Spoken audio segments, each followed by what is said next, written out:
Kamu pernah sadar nggak? Orang yang paling ingin terlihat kaya justru seringnya malah bukan yang benar-benar kaya. Mereka upload lifestyle, pamer barang, nongkrong di tempat-tempat mahal. Tapi ternyata di balik semua kemewahan itu, ada cicilan, ada pinjaman. Bahkan, ada tekanan buat terus terlihat. Dan yang lebih aneh, orang yang justru benar-benar kaya, mereka terlihat sederhana, low-key, dan low profile. Kenapa bisa kebalik gitu ya?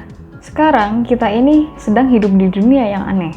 Orang berlomba-lomba bukan untuk jadi kaya, tapi orang berlomba-lomba untuk terlihat kaya. Handphone harus kelihatan mahal, tempat nongkrong harus estetik, outfit harus branded, bahkan gaya hidup pun jadi konten. Padahal realitanya, banyak dari mereka yang sebenarnya hanya mengejar validasi, bukan stabilitas. Sampai akhirnya mereka rela pinjam uang, mereka rela berhutang, bahkan tidak sedikit dari mereka yang memaksa keadaannya. Cuma untuk mempertahankan image. Aku merasa bahwa ini bukan soal uang, tapi ini soal rasa kurang. Karena ketika seseorang merasa dirinya kurang atau tidak cukup, dia butuh sesuatu dari luar untuk menutupi semua itu. Dan cara tercepatnya adalah status, simbol, dan penampilan. Makanya muncullah mindset bahwa kalau aku kelihatan kaya, berarti aku berharga. Padahal aku merasa itu hanya ilusi.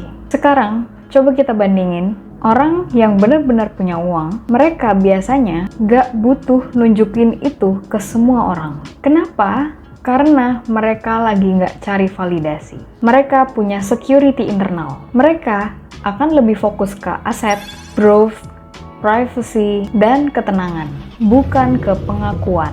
Makanya mereka bisa terlihat biasa aja, tapi justru disitulah kekuatannya.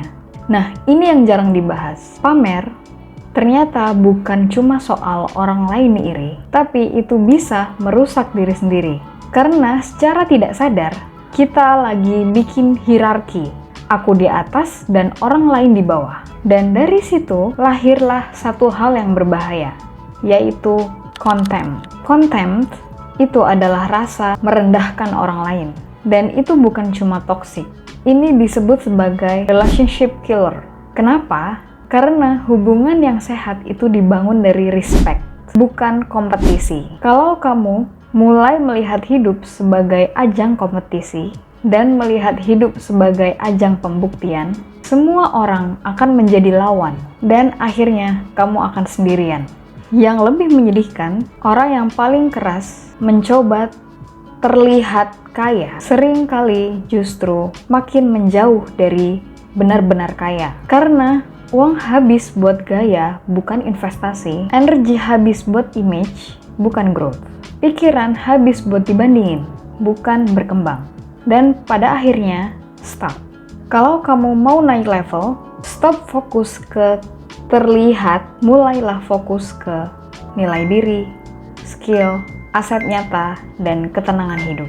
Karena orang yang benar-benar kuat gak butuh panggung untuk terlihat hebat. Dan satu hal yang penting banget, lebih baik diam tapi berkembang daripada ramai tapi kosong. Jadi sekarang coba jujur ke diri sendiri, yang kita kejar itu jadi kaya atau cuma ingin terlihat kaya? Karena dua jalan itu arahnya beda jauh. Semoga video ini bisa relate ke kehidupan kamu. Dan kalau kamu merasa suka sama video ini, boleh like, komen, dan subscribe. Dan sampai jumpa di video selanjutnya.